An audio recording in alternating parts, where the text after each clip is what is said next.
Hello boys and girls, welcome back to my YouTube channel.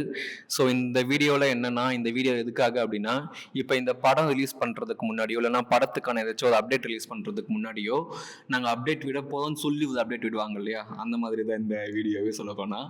Because நான் வந்து இந்த இந்த சேனலில் வந்து எப்போயோ ஸ்டார்ட் பண்ணேன். எப்போ ஸ்டார்ட் பண்ணேன்னு எனக்கு ஐடியா இல்லை. காந்தாரா அந்த டைம்னு நினைக்கிறேன். போன வருஷம் அக்டோபர் 2025 அக்டோபர் டைமில் ஸ்டார்ட் பண்ணதுன்னு நினைக்கிறேன். ஃபஸ்ட்டு நான் போட்ட வீடியோவே காந்தாரா படத்தை பற்றியாக தான் இருக்கும். காந்தாரா 2 சாப்டர் 1 அந்த படத்தை பற்றியாக தான் இருக்கும். ஸோ எனக்கு வந்து படம் பார்க்கறதுனா பிடிக்கும். அண்டு படத்தை பற்றி பேசுகிறதெல்லாம் எனக்கு வந்து பிடிக்கும். என்னுடைய ஹாபினா என்னென்னு பார்த்தா அது மட்டும்தான். ஸோ எல்லாம் சும்மா உட்காந்துருப்பேன். ஸோ அதனால் எனக்கு வந்து அந்த டைமில் தோணுச்சு நம்ம ஸ்டார்ட் பண்ணலாம், பேசலாம் அப்படின்னு. பிகாஸ் எனக்கு அவ்வளோலாம் பேச வருமானு கூட எனக்கு தெரியாது. பட் பேசலாம் அப்படின்னு தோணுச்சு. ஏன்னா எனக்கு எடிட்டிங்லாம் கொஞ்சம் பிடிக்கும். அதெல்லாம் பண்ணுறதுக்கு ஜாலியாக இருந்துச்சு. ஸோ அதனால் அப்படியே பண்ணி ஜாலியாக இருக்கும், பண்ணலாம் அப்படின்னு தோணுச்சு. ஸோ அதுக்காக ஸ்டார்ட் பண்ணேன். பட் நடுவில் வந்து எனக்கு ஒரு மாதிரி கொலாப்ஸ் ஆச்சு. ரொம்ப நாளாக எனக்கு வந்து கரியர் ஒரு கொலாப்ஸ் இருக்கிறதுனால என்னால் வந்து நிறைய விஷயங்களை வந்து மற்ற எந்த விஷயத்துலையும் என்னால் அவ்வளோ ஃபோக்கஸ் பண்ண முடியல. ஏன்னா வந்து என்னுடைய maybe most of the middle class பசங்களுக்கு இல்லை பீப்புளுக்கு வந்து அந்த கரியர் தானே எல்லாமே. ஸோ அதுதான் உங்களுடைய ஒரு பேஸ் லேயரே, அதான் உங்களுடைய பிளாட்ஃபார்மே. அந்த பிளாட்ஃபார்மில் நின்று தான் அவங்க வந்து நடப்பாங்க, டான்ஸ் ஆடுவாங்க, எல்லாமே பண்ணுவாங்க. இப்போ அந்த பிளாட்ஃபார்மே உடஞ்சித்தானே அவங்க என்ன பண்ணுவாங்க, லைக் வேர் தே ஸ்டாண்ட் அப்படின்றது தானே. ஸோ அதான் வந்து எனக்கு என்ன பண்ணுறது, எனக்கு எதை சூஸ் பண்ணுறது எதுவுமே தெரியல. பிகாஸ் நான் அது முன்னாடி வரைக்கும் ஒரு கரியரை வந்து ஃபோக்கஸ் பண்ணி அதில் போய்கிட்டு இருந்தேன். அது மொத்தமாக கொலாப்ஸ் ஆகிறத பார்த்துட்டு இல்லைன்னா அதில் எனக்கு ஒரு சான்ஸுமே கிடைக்கல அப்படின்றதால எனக்கு வந்து வேறு என்னன்னே தெரியல, வேறு இந்த உலகத்தில் என்ன இருக்குன்னே தெரியல. பிகாஸ் நான் வந்து இந்த ஆன்லைனோ இல்லை கண்டென்ட் கிரியேஷனோ வந்து ஒரு ஒரு part of source of income என்னால் பார்க்க முடியாது. பிகாஸ் இது சும்மா நான் ஜாலிக்காக பண்ணுறது. இல்லைன்னா எனக்கு காசு வருமானு கூட எனக்கு தெரியாது. ஃபஸ்ட்டு இது யார் பார்ப்பானு எனக்கு தெரியாது. அப்படி பார்க்குறீங்க அப்படின்னா ரொம்ப தேங்க்ஸ், ஜாலி தான். பட் ஆனால் இல்லை வருமா, காசு வருமா வராதான்னு கூட எனக்கு தெரியாது. பட் ஸ்டில் எனக்கு அப்போ க்ரியேட் பண்ணணும்னு தோணுச்சு. ஆனால் இந்த ஒரு விஷயத்தால், இந்த ஒரு இது இருக்கு இல்லையா, இந்த ஒரு பிளாக்னால என்னால் வந்து எதுலேயுமே ஃபோக்கஸ் பண்ண முடியல. அதனால் அப்படியே ஏன்னா நானும் படம் பார்க்கறதே ஸ்டாப் பண்ணிட்டேன்.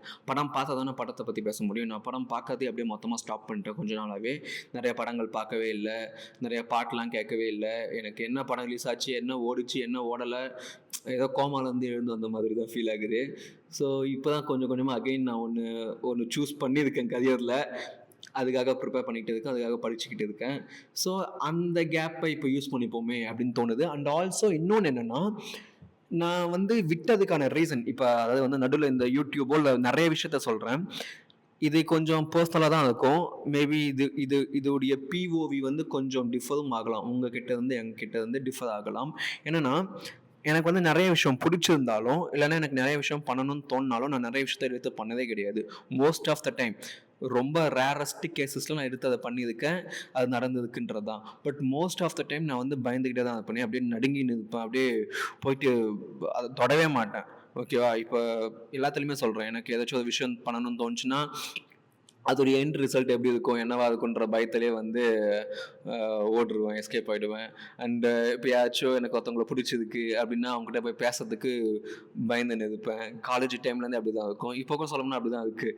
ஸோ அந்த மாதிரி வந்து பயந்து சத்தினே இருப்பேன். பட் ஏன்னோ எனக்கு இது மாதிரி பயந்து செல்ஃப் டவுட்டு, ஓவர் திங்கிங்கு, அதாவது ஓவர் திங்கிங் வந்து எப்படி சொல்கிறது, if overthinking had and face அதை நானாக தான் இருப்பேன். இப்போ வேலை ஓவர் திங்கிங்க்கெலாம் வந்து ஆஸ்கர் அவார்டு நாமினேட் பண்ணுறாங்க. ஓவர் திங்கிங் பண்ணுறவங்களுக்குலாம் ஏதாச்சும் அவார்டு கொடுக்குறாங்கன்னா கன்ஃபார்ம் எனக்கு கொடுப்பாங்கன்னு நினைக்கிறேன். அந்த அளவுக்கு நான் ஓவர் திங்கிங் பண்ணுவேன். ஓவர் திங்கிங்கே பிடிச்சி ஓவர் திங்கிங் பண்ணிட்டு இருப்பேன். அந்த அளவுக்கு நான் பண்ணிட்டு இருக்கேன். ஸ்டில் அப்படி தான் இருக்குது. பட் ஸ்டில் இப்போ வந்து கொஞ்சம் கொஞ்சம் அவேர்னஸோட வந்து சில ப்ராக்டிஸ்லாம் பண்ணுறேன். ஸோ அதனால் நிறைய விஷயத்த நான் பண்ணாமல் விட்டு இருக்கேன். எனக்கு வந்து என்னென்னா, இப்போது ரீசெண்டாக எனக்கு என் பர்த்டே வந்துச்சு. ஸோ 25 இயர்ஸ் ஸ்டார்ட் ஆகிடுச்சா. அப்போது எனக்கு வந்து பெருசாக ஹாப்பிலாம் இல்லை. மோஸ்ட்டாக ஒரு 4-5 வருஷமாகவே எனக்கு பர்த்டேயில் வந்து அவ்வளோவா ஹாப்பினஸ் வரதே இல்லை. ஏன்னா ஒவ்வொரு வாட்டியும் எனக்கு வந்து வயசு ஏறுதே அப்படின்ற பயம் தான் வந்து இருந்துக்கிட்டே இருந்துச்சு.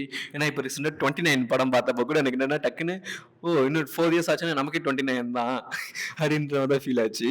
ஸோ நேற்று எனக்கு 25 ஸ்டார்ட் ஆச்சு இல்லையா. ஸோ நான் அப்போ வந்து எனக்கு என் மைண்டில் வந்து என்ன சீன் ஞாபகத்துக்கு வந்துச்சுன்னா, இந்த பிரேக்கிங் பேட்ல வந்து வால்டர் ஒயிட் வந்து ஹேங்க் கிட்ட பேசுவான் இல்லையா, இந்த மாதிரி 50 இயர்ஸாக நான் என் லைஃப்பை பயந்து பயந்து தான் வாழ்ந்திருக்கேன், நான் ஒன்றுமே பண்ணதே இல்லை, நடக்குமா நடக்காதான்னு யோசிச்சு யோசிச்சு நிறைய விஷயத்தை விட்டு இருக்கேன், நீ அப்படி இருக்காது அப்படின்ற மாதிரி ஹேங்க் கிட்ட வந்து சொல்லுவாங்க இல்லையா. அந்த சின்ன ஞாபகம் வந்துச்சு எனக்கு. வந்து அது ரொம்ப இதுவாக இருந்துச்சு. ஐயோ நம்மளே அப்படிதான் இருக்கோம், நம்மளே ஏதாச்சும் பண்ணணுமே அப்படின்ற மாதிரி. ஸோ அதனால இப்போ அது பண்ணலாம் எனக்கு தோணுது. ஏன்னா நிறைய வாட்டி நான் அப்படிதான் யோசிச்சு யோசிச்சு விட்டு இருக்கேன். அதனால இப்போ பண்ணலாமேன்னு தோணுது. எனக்கு இது வந்து சக்ஸஸ் ஆகுமா ஆகாதா, யாராச்சும் பார்ப்பாங்களா பார்க்க மாட்டாங்களா, அந்த 1000 சப்ஸ்கிரைபர்ஸ் அண்ட் 4000 வாட்ச் ஹவர்ஸ்லாம் சொல்லுவாங்க. ஸோ அந்த நம்பர்லாம் வருமா வராதான்னு தெரியாது. பட் இப்போது நான் எந்த மோட்டிவ்லேருந்து பண்ணுறேன் அப்படின்னா, இதுன்னு மட்டும் கிடையாது, கொஞ்சம் நிறைய விஷயங்கள் நான் பண்ணுறதில்லன்னு தான் சொல்கிறேன். என் ரிசல்ட்டை பார்க்காம நான் சும்மா பண்ணலான்னு தோணுது எனக்கு. சும்மா பண்ண போதும் நான் பார்க்குறாங்க பார்க்கல, கிடைக்குது கிடைக்கல, தூக்கி போட்டு நான் மட்டும் பண்ணலான்னு தோணுது. பிகாஸ் நான் அதை வந்து ஜிம்மில் நோட் பண்ணேன். பிகாஸ் நான் இப்போ ஜிம்முக்கு போய்கிட்டு இருக்கேன். ஸோ அங்கே போயிட்டு நான் கொஞ்சம் ஸ்டார்டிங்கில் ரொம்ப ஸ்டார்டிங்கில் நான் வந்து எனக்கு ஒன்றுமே தெரியாது, ஜிம்மை பற்றி ஒன்றுமே தெரியாது. இப்பயுமே ஒன்றுமே தெரியாது தான். ரொம்ப சயின்டிஃபிக்காக ரொம்பவே அப்படியே அப்படியே கதைச்சி குடிச்சு ஒன்றுமே தெரியாது, சும்மா பண்ணுறேன். ஆனால் அதை பண்ண பண்ண எனக்கு ரிசல்ட் தெரியுது, ஒரு ஹாப்பினஸ் கிடைக்குது.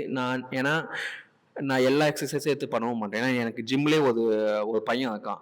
அவன் ரொம்ப சயின்டிஃபிக்காக பேசுவான். சொல்லப்போனால் கொஞ்சம் டென்ஷன் தான் அவன் பேசுறது, ஹானஸ்ட்டாக சொல்ல போனான். மேபி இந்த வீடியோ அவன் பார்ப்பானான்னு கூட தெரியல. அவன் பேசுறது கொஞ்சம் டென்ஷன் தான். அவன் அவ்வளோ டெக்னிக்கலாக அவ்வளோ சயின்டிஃபிக்காக இதையும் பண்ணுறீங்க, அந்த எக்ஸசைஸ் பண்ணுங்கள், இப்படி பண்ணுங்கள், அப்படி பண்ணுங்கள், ஓடா அப்படின்ற மாதிரி இருக்கும். ஸோ ஆனால் நான் சும்மா தொடர்ந்து பண்ணிகிட்டே இருந்தேன். என்னால் இப்போ ரிசல்ட் பார்க்க முடியுது. அண்ட் மென்டலாக எனக்கு கொஞ்சம் ஹாப்பியாகவும் இருக்குது. ஸோ அதாவது எக்ஸாம்பிளாக வச்சு நான் மற்ற இடத்துல அப்ளை பண்ணலான்னு தோணுது. எனக்கு கிடைக்கல நான் பண்ண போதேன். பிகாஸ் பண்ண கன்ஃபார்மாக கிடைச்சிடுன்ற ஒரு நம்பிக்கை. ஸோ அதை சொல்கிறதுக்காக தான் இந்த வீடியோவை நான் ரெக்கார்ட் பண்ணி உட்காந்து இவ்வளோ நேரம் பேசினிருக்கேன். இந்த மைக் வந்து எனக்கு ஒருத்தவங்க கொடுத்தாங்க. இது போயா மைக்லாம் வாங்கி வச்சு இப்போ செட்டப் பண்ணி பேசலான்னு நினச்சிக்காதீங்க. இது வந்து எனக்கு ஒருத்தவங்க கொடுத்தாங்க. ஆனால் இது ஒழுங்காக ஒர்க் ஆகுதான்னு எனக்கு தெரியல. நான் செக் பண்ணி பார்த்தேன். அப்பயும் நாய்ஸ், அந்த லைக் அட்மாஸ்பியர் நாய்ஸ் வந்து கேட்டுன்னு தான் இருக்குது. கரெக்டாக கனெக்ட் பண்ணனா இல்லை எப்படி கனெக்ட் பண்ணேன், அவங்க கரெக்டாக கனெக்ட் பண்ண சொன்ன மாதிரி தான் கனெக்ட் பண்ணேன். பட் ஸ்டில் இது ஒர்க் ஆகுதான்னு கூட எனக்கு தெரியல. ஸோ நான் இப்போ தான் கொஞ்சம் கொஞ்சமாக படம்லாம் பார்க்க ஸ்டார்ட் பண்ணியிருக்கேன். இப்போ ரீசெண்டாக சில படங்கள்லாம் பார்த்தேன். அதிதுக சாகச்சரியத்தில், அப்புறமேட்டு வந்து மாலிவுட் டைம்ஸ், அப்புறமேட்டு நேற்று விஸ்வநாத் அண்ட் சன்ஸ் ட்ரைலர்லாம் கூட பார்த்தேன். சூப்பராக இருந்துச்சு. என் ஃப்ரெண்ட்ஸுக்கெலாம் அந்த படத்துக்கு மேலே அது பெரிய ஹைப்பே இல்லை. பட் ஆனால் எனக்கு இன்னமும் அந்த படம் நல்லா இருக்குன்னு தோணுது. பார்ப்போம் எப்படி இருக்குன்னு. அண்ட் ஆல்சோ இப்போதைக்கு எப்படி வந்துச்சுன்னு தெரியல படம் 2026 இப்போதைக்கும் எப்படி வந்துச்சுன்னு தெரியல. பட் இப்போ ரீசெண்டாக சில படங்கள்லாம் எனக்கு ரொம்ப ஒரு மாதிரி ஹைப்டாக தான் இருக்குது. Viswanath and sons, karate Babu, and then the paradise, நானிஸுடைய பேரடைஸ், அப்புறமேட்டு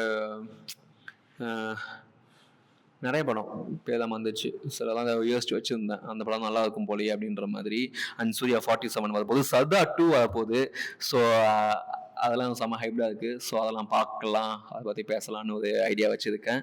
ஸோ எஸ், இனிமேல் இந்த சேனலில் வந்து கண்டினியூஸாக வந்து வீடியோ வரும். So if you are interested in cinema kind of conversation, subscribe பண்ணி வச்சுக்கோங்க என்னுடைய சேனலுக்கு. அது நல்லாயிருக்கும். ஓகேவா? ஸோ அவ்வளோதான் இது சொல்லணும்னா இந்த வீடியோவை ஸ்டார்ட் பண்ணேன். ஓகே, பாய்.